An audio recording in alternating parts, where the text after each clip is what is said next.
ठीक है, चलो स्टार्ट करते हैं बिजनेस स्टडीज का रिवीजन।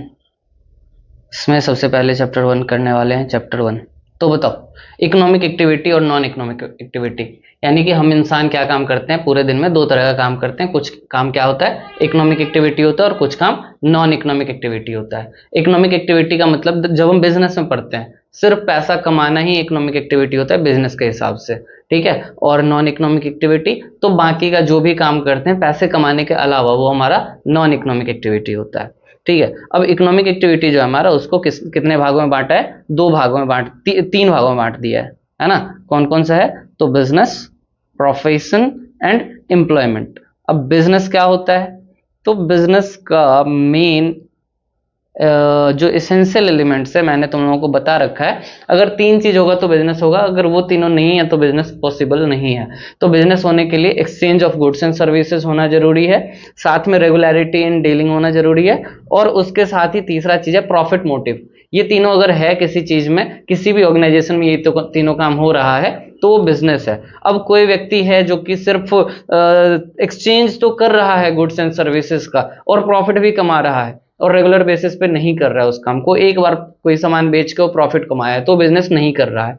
या फिर वो रेगुलर बेसिस पे कर रहा है और एक्सचेंज भी कर रहा है लेकिन वो प्रॉफिट नहीं कमा रहा है तो एनजीओ होता है। एनजीओ मतलब कि वो बिना प्रॉफिट के काम करना चाहता है, इसको भी बिजनेस नहीं बोलेंगे। और कोई प्रॉफिट भी कमा रहा है, रेगुलर बेसिस भी कर रहा है, लेकिन उसमें कुछ exchange of goods and services नहीं कर रहा है पैसों के बदले, तो भी वो बिजनेस नहीं कहलाएगा, फिर वो कुछ और कहलाएगा, प्रोफेशन या फिर एम्प्लॉयमेंट कहलाएगा।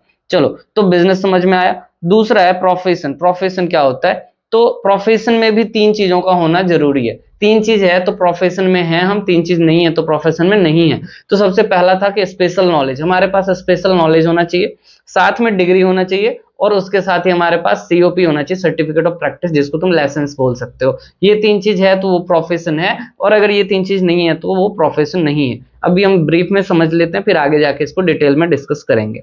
फिर है हमारा एम्प्लॉयमेंट। एम्प्लॉयमेंट क्या होता है, तो जब हम कहीं पे काम करते हैं किसी एग्रीमेंट के आधार पे, कि यानी कि जब हम किसी दूसरे के लिए काम करते हैं, दूसरे के अंदर काम करते हैं और एक एग्रीमेंट के आधार पे काम करते हैं, तो क्या कहलाता है, हमारा एम्प्लॉयमेंट कहलाता है, ठीक है। जिसको तुम जॉब भी बोलते हो, रोजगार। तो यहाँ पे एग्रीमेंट होता है कि कौन कितना देर काम करेगा और क्या काम करेगा, कब छुट्टी मिलेगी, उसके बदले उसको कितना सैलरी या वेजेस मिलेगा। हम वो फ्री में काम नहीं करते, उसके बदले उसको क्या मिलता है, सैलरी या फिर वेजेस मिलता है, या फिर कमीशन भी मिल सकता है, ठीक है। तो ये होता है एम्प्लॉयमेंट, ठीक है। तो चलो एक एक करके अब सबको देखेंगे कि क्या क्या चीज है इन सारी चीजों में।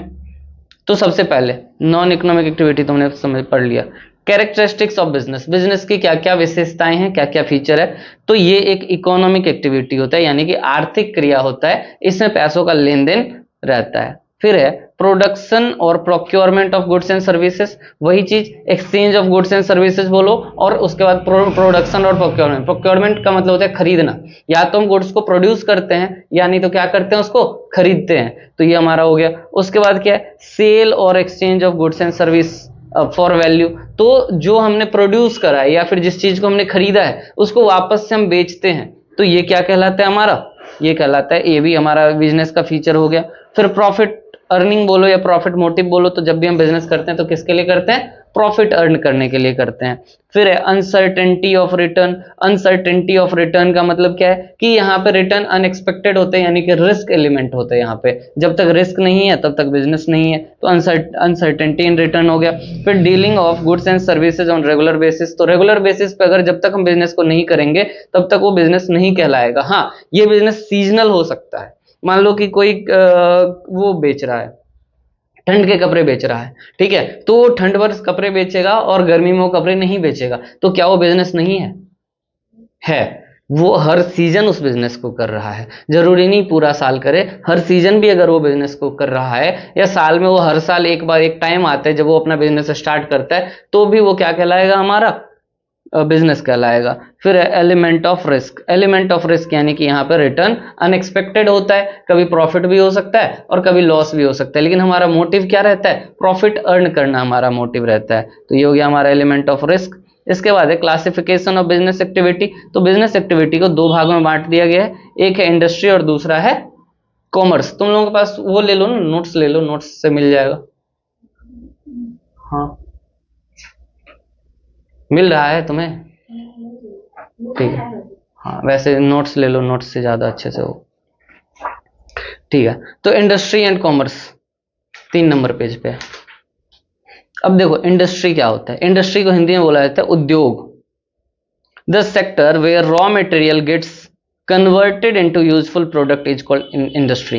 यानी कि जहां पर रॉ मटेरियल को कन्वर्ट किया जाता है फिनिश्ड गुड्स में, या फिर उसको कुछ उसके अंदर कुछ यूटिलिटी डाला जाता है, तो वो क्या कहलाता है? इंडस्ट्री कहलाता है। ठीक है, अब इंडस्ट्री कितने टाइप के होते हैं, इंडस्ट्री को कितने भागों में डिवाइड किया गया है? तो इंडस्ट्री को 3 भागों में डिवाइड किया गया है। पहला है primary industry, secondary industry and tertiary industry. Primary industry यानी कि प्राथमिक क्षेत्र, प्राथमिक उद्योग। इसके अंदर क्या क्या है? तो 2 है इसमें भी, एक है एक्सट्रैक्टिव और दूसरा है industries. Extractive industries, genetic industries. ठीक है, तो प्राइमरी में क्या है? एक है एक्सट्रैक्टिव। नाम से ही तुम्हें लग रहा होगा कि कुछ जमीन के अंदर से खोदने की बात कर रहा है। तो जब जमीन के अंदर से कोई चीज निकाला जाता है तो किस में आता है? एक्सट्रैक्टिव इंडस्ट्री में आता है। और वहीं पे जेनेटिक में क्या होता है? तो जमीन के ऊपर वाली चीजों को हम प्रोड्यूस करते हैं। जैसे कि जमीन के अंदर से क्या निकाला जाता है? कोयला निकाला जाता है, सोना निकाला जाता है, हीरे निकाले जाते हैं, पेट्रोल निकाला जाता है, क्रूड ऑयल जो होता है वो निकाला जाता है। तो ये सारा चीज जब कोयले मतलब जमीन के अंदर से निकाला जाता है तो क्या कहलाता है? एक्सट्रैक्टिव इंडस्ट्री कहलाता है। वहीं पे जेनेटिक इंडस्ट्री, जैसे कि हम धरती के ऊपर अपना फसल बोते हैं, ठीक है, गेहूं उगाते हैं, चावल उगाते हैं, और क्या करते हैं जमीन के ऊपर? हम मत्स्य पालन, मछली पालन करते हैं, फिर वो करते हैं, हम पशु पालन करते हैं, पोल्ट्री फार्मिंग करते हैं। तो ये सारा क्या है? हमारा प्राइमरी इंडस्ट्री का हिस्सा है, जिसमें ये जेनेटिक इंडस्ट्री का है। ठीक है, अब दूसरा देखो, सेकेंडरी इंडस्ट्री में 2 तरह की चीजें आती है। एक होता है मैन्युफैक्चरिंग इंडस्ट्री और दूसरा होता है कंस्ट्रक्शन इंडस्ट्री। तो सबसे पहले तुम्हें एक चीज बता दो, डिफरेंस 2 चीजों में। एक होता है प्रोडक्शन जो कि बहुत ब्रॉडर सेक्टर में आता है, और एक होता है मैन्युफैक्चरिंग जो कि नैरोअर है, प्रोडक्शन का ही एक हिस्सा है मैन्युफैक्चरिंग। अब प्रोडक्शन क्या होता है? तो प्रोडक्शन का मतलब हो गया कि जब हम कोई चीज एग्जिस्टेंस में नहीं था उसको हम एग्जिस्टेंस में ला रहे हैं, यानी कि इनिशियल स्टेज में जब कोई प्रोडक्शन कर रहे हैं वो हमारा प्रोडक्शन होता है। जैसे कि खेती करते हैं तो खेती में हम 1 चावल बोते हैं, बदले में हमें 10, 15, 20 चावल मिलता है। यानी कि एग्जिस्टेंस में तो 1 था और हमने उसको किस कन्वर्ट कर दिया 4 में, तो ये प्रोडक्शन होता है। लेकिन मैन्युफैक्चरिंग में क्या होता है? उस चीज को जो हमने प्रोड्यूस करा है, उस प्रोड्यूस्ड प्रोडक्ट को as a raw material use करते हैं, और उसके बाद हम क्या करते हैं? उससे एक अलग चीज बनाते हैं, उसके अंदर यूटिलिटी क्रिएट करते हैं। ये क्या कहलाता है? हमारा मैन्युफैक्चरिंग कहलाता है। ठीक है, अब टर्शियरी इंडस्ट्री में क्या क्या चीजें आता है? देखो ये सबसे ज्यादा इंपॉर्टेंट चीज है। टर्शियरी इंडस्ट्री में हमारा आता है transportation, warehousing, industries, banking, insurance, banking, communication and advertising. तो जितना भी कॉमर्स का काम होता है, जितना भी सर्विस का काम होता है, वो हमारे टर्शियरी इंडस्ट्री में आ जाता है। चलो, तो प्राइमरी इंडस्ट्री में हमने देखा क्या क्या होता है। एक होता है एक्सट्रैक्टिव इंडस्ट्री और दूसरा होता है जेनेटिक इंडस्ट्री। जिसके पास हिंदी वाला मतलब जिसको हिंदी पढ़ना है तो अपना हिंदी वाला बुक साथ में लेके बैठना ताकि तुम्हें समझ में आए। ठीक है, अब देखो सेकेंडरी इंडस्ट्री। सेकेंडरी इंडस्ट्री का मतलब क्या हो गया? सेकेंडरी में हमने देखा मैन्युफैक्चरिंग इंडस्ट्री और कंस्ट्रक्शन इंडस्ट्री। कंस्ट्रक्शन और मैन्युफैक्चरिंग में डिफरेंस क्या वो समझ लो पहले। तो मैन्युफैक्चरिंग का मतलब होता है कि हमारे पास कोई चीज, जैसे लकड़ी है, तो लकड़ी को हमने क्या किया? काट कूट के उसको बना दिया टेबल, उसको बना दिया चेयर। तो इस तरह की चीजें जब हम करते हैं तो ये मैन्युफैक्चरिंग कहलाते हैं। और मैन्युफैक्चर्ड प्रोडक्ट को हम एक जगह से दूसरे जगह उठा के ले जा सकते हैं। लेकिन वहीं पे जब हम बात करते हैं कंस्ट्रक्शन की, तो कंस्ट्रक्शन में सबसे बड़ी बात हो जाती है कि हम इसको उठा के कहीं नहीं ले जा सकते हैं। जैसे कि ब्रिज बनाया, तो ब्रिज को क्या हम एक जगह से उठा के दूसरे जगह लेके जाएंगे? नहीं लेके जाएंगे। रोड बनाएंगे तो रोड को एक जगह से दूसरी जगह नहीं लेके जा सकते हैं। तो ये सारी चीजें क्या होता है? हमारा कंस्ट्रक्शन इंडस्ट्री का पार्ट है। ठीक है, अब देखो टर्शियरी इंडस्ट्री। तो tertiary, these industries are concerned with the providing those services which facilitate a flow of goods and services. This industry helps in activities of primary and secondary. तो primary और secondary industry में जो भी चीजें होती है उस चीज को हेल्प करता है हमारा कौन? Tertiary industry. टर्शियरी इंडस्ट्री कैसे हेल्प करता है? मान लो कि एक किसान ने अपना आलू उगाया, आलू उगाया तो आलू को उसे बेचना भी है ना, तो आलू को बेचना, जो सेल करेगा, तो सेल करने के लिए उसको पैसे के लिए बैंकिंग की जरूरत पड़ेगी, ट्रांसपोर्टेशन की जरूरत पड़ेगी एक जगह से दूसरे जगह ले जाने के लिए, तो उसमें हेल्प करता है टर्शियरी सेक्टर। अच्छा चलो एक चीज और बताओ कि जब हम कॉमर्स पढ़ते हैं तो कॉमर्स का मतलब क्या होता है।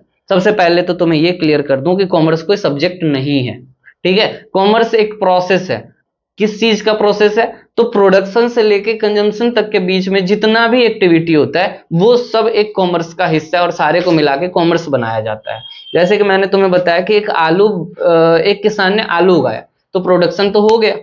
अब आलू उगाया, आलू को वो क्या करेगा, तो सबसे पहले उसके पास कोई ब्रोकर आएगा जो उसको बोलेगा कि तुम अपना आलू बेच दो, क्योंकि किसान डायरेक्टली किसी बड़े कंपनी के पास तो नहीं पहुंच सकता है। अब मान लेते हैं कि जो किसान है वो आलू उगा रहा है और उसका आलू खरीद रहा है लेज कंपनी, जो कि लेज प्रोडक्ट बना के चिप्स बना के बेच रही है।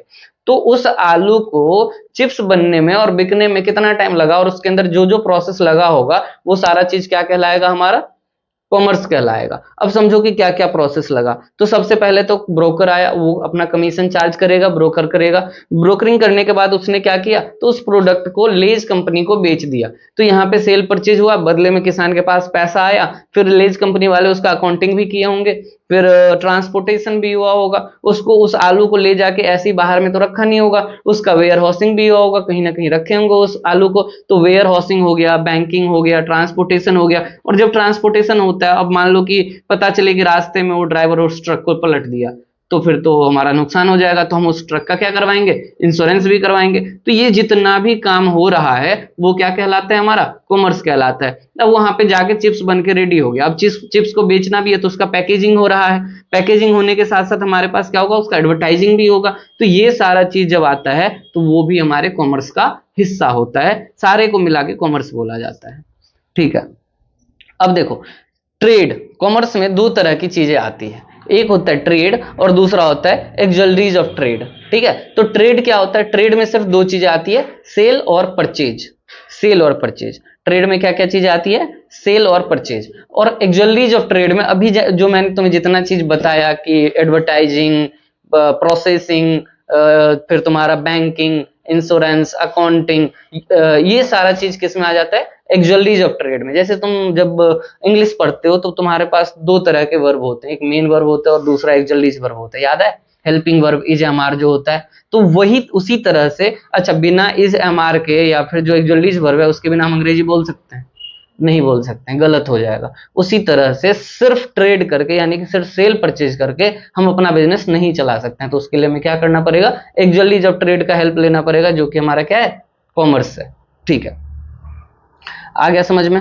तो ये जो ट्रेड होता है वो तीन टाइप का होता है, एक होता है लोकल लेवल ट्रेड, दूसरा होता है स्टेट लेवल ट्रेड और तीसरा होता है नेशनल ट्रेड, और एक चौथा भी तो होता है इंटरनेशनल ट्रेड, है ना। तो local level trade with in local area, with in district जब हम ट्रेड करते हैं तो लोकल लेवल ट्रेड कहलाता है। विद इन स्टेट जब हम बिजनेस करते हैं तो वो स्टेट लेवल ट्रेड कहलाता है। जैसे कि दिल्ली से सामान, कापासेरा से सामान उठाया और द्वारका में जाके बेच दिया, बिजवासन में जाके बेच दिया, ठीक है। तो ये क्या है हमारा, ये हमारा जो अगर हम कापासेरा से बिजवासन में बेचेंगे लोकल लेवल ट्रेड है। लेकिन कापासेरा से उठा के तुम द्वारका जाके बेच दो या लक्ष्मी नगर जाके बेच दो या कहीं और जाके बेचो, वो क्या कहलाएगा, स्टेट लेवल ट्रेड होगा। लेकिन वहीं से कापासेरा से सामान उठाओ और गुड़गांव में जाके सामान बेच दो, वो क्या कहलाएगा, नेशनल लेवल ट्रेड कहलाएगा। क्योंकि विद इन स्टेट यहाँ पे इंटर स्टेट यहाँ पे ट्रेड हो रहा है, एक स्टेट से दूसरे स्टेट में सामान जा रहा है, दिल्ली से हरियाणा में सामान जा रहा है, तो क्या होता है, नेशनल लेवल ट्रेड है, ठीक है। और मैंने तो तुम लोगों को एक कहानी तो बताया ही था कि एक लड़का जो क्या करता है, टिम्बर मर्चेंट होता है, दातुन बेचने का काम करता है।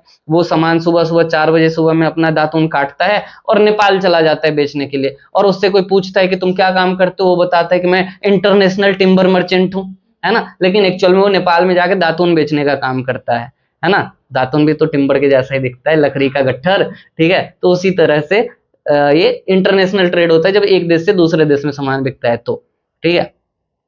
अब क्या है एक्सटर्नल ट्रेड, वही एक्सटर्नल ट्रेड जिसमें हम क्या करते हैं, इंपोर्ट करते हैं, एक्सपोर्ट करते हैं और इंटरपोर्ट करते हैं। जब हम विदेश से सामान खरीदते हैं तो क्या कहलाता है, इंपोर्ट कहलाता है। जब हम विदेश में सामान बेच देते हैं वो क्या कहलाता है, एक्सपोर्ट कहलाता है। अब एक देश से सामान खरीदा और उसको दूसरे देश में बेच दिया, ये क्या कहलाता है, इंटरपोर्ट कहलाता है, ठीक है। चलो अब बोला जा रहा है एड्स टू ट्रेड, ट्रेड करने के लिए हमें किन किन चीजों की जरूरत पड़ती है, तो ट्रांसपोर्टेशन एंड कम्युनिकेशन। आ जाओ इधर ही आ जाओ। अंदर जाने दो इसको, उधर चलो। पढ़ा रहा हूँ भाई, छुट्टी के ऊपर बैठ जाओ, या चेयर लेना है चेयर ले लो। चलो देखो, फिर है बैंकिंग एंड फाइनेंस।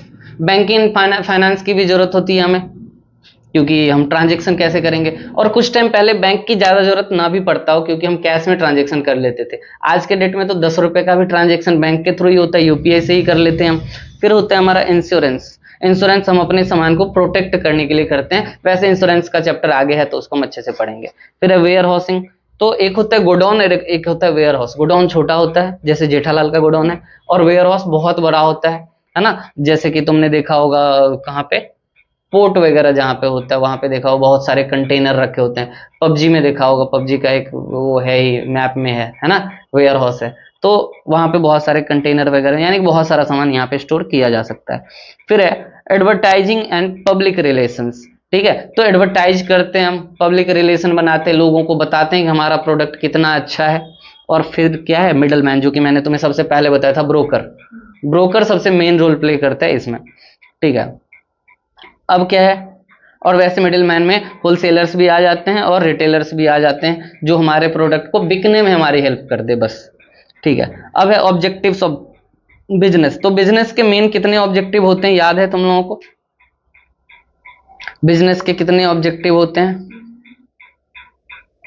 3 ऑब्जेक्टिव थे ना, सोशल, सोशल, ऑर्गेनाइजेशनल और पर्सनल, है ना। सोशल में हम सोसाइटी का हेल्प करते थे, ऑर्गेनाइजेशनल में 3 बताया था मैंने, याद है? मैंने एग्जाम्पल भी दिया था, पूछा था तुमसे क्वेश्चन कि अगर तुम तालाब में कूदो या फिर तुम तालाब में डूब रहे हो और तुम्हारे सामने एक सोने का थैला रखा हुआ है और दूसरी तरफ तुम्हारे पास ऑक्सीजन मास्क रखा हुआ है, तुम किसको पहले उठाओगे, है ना। तो ऑर्गेनाइजेशनल ऑब्जेक्टिव 3 होता है हमारा। सबसे पहला क्या होता है, सर्वाइवल, दूसरा होता है ग्रोथ, और तीसरा होता है प्रॉफिट। नहीं, सर्वाइवल, प्रॉफिट और ग्रोथ। ठीक है, ये होता है ऑर्गेनाइजेशनल ऑब्जेक्टिव। पहले सर्वाइवल, यानी कि जैसे हम तालाब में कोई गया कूद के, उसके पास सबसे पहले अगर ऑक्सीजन मास्क हो तो ज्यादा देर सर्वाइव कर सकते हैं अंदर, तो सोने का थैला उठाने से पहले क्या उठाएगा, ऑक्सीजन मास्क उठाएगा, ताकि वो सर्वाइव कर सके। सर्वाइवल के बाद क्या आता है हमारा, प्रॉफिट आता है, कि हम प्रॉफिट कमाएंगे। और जब हमारे पास प्रॉफिट हो जाएगा, मान लो कि वो थोड़ा बहुत पैसा कमाया, अब वो क्या करेगा, अपने ग्रोथ के लिए काम करेगा, अलग अलग बिजनेस का फ्रेंचाइजी ओपन करेगा या बाकी काम करेगा। तो वो होता है हमारा कौन सा ऑब्जेक्टिव, ऑर्गेनाइजेशनल ऑब्जेक्टिव। वहीं पे सोशल ऑब्जेक्टिव में क्या होता है, तो providing goods and services at reasonable price, सही आदमी को सही सामान बेचेंगे, मतलब कि सही प्राइस पे सही सामान बेचेंगे। उसके बाद एम्प्लॉयमेंट, एम्प्लॉयमेंट जनरेशन। तो हर बिजनेस का अपना एक गोल होता है, किस चीज का, एम्प्लॉयमेंट जनरेट करने का। वो अगर एम्प्लॉयमेंट जनरेट करने में मतलब सोसाइटी का हेल्प करे। फेयर रेम्युनरेशन टू एम्प्लॉइज, तो एम्प्लॉय को क्या मिलना चाहिए, फेयर रेम्युनरेशन मिलना चाहिए। जैसे कि 10 घंटे काम करवा लिए और पैसा दे रहे हैं 4 घंटे का, चलेगा? नहीं चलेगा। ठीक है, उसके बाद है बिजनेस रिस्क। बिजनेस रिस्क क्या है हमारा, तो nature of business risk. Business risk अलग अलग तरह के होते हैं, क्योंकि बिजनेस हमारा अनसर्टेन होता है, इसमें बहुत सारे रिस्क होते हैं। ठीक है, तो इसेंशियल पार्ट ऑफ बिजनेस, चलो इसको खास पढ़ने की जरूरत नहीं है। एक होता है strategic risk, compliance risk, financial risk, operational risk. ठीक है, इसको ज्यादा डिटेल में नहीं पढ़ेंगे हम। Factors to start a business, selecting a line of business, ये सब नहीं आने वाला एग्जाम में, रहने दो।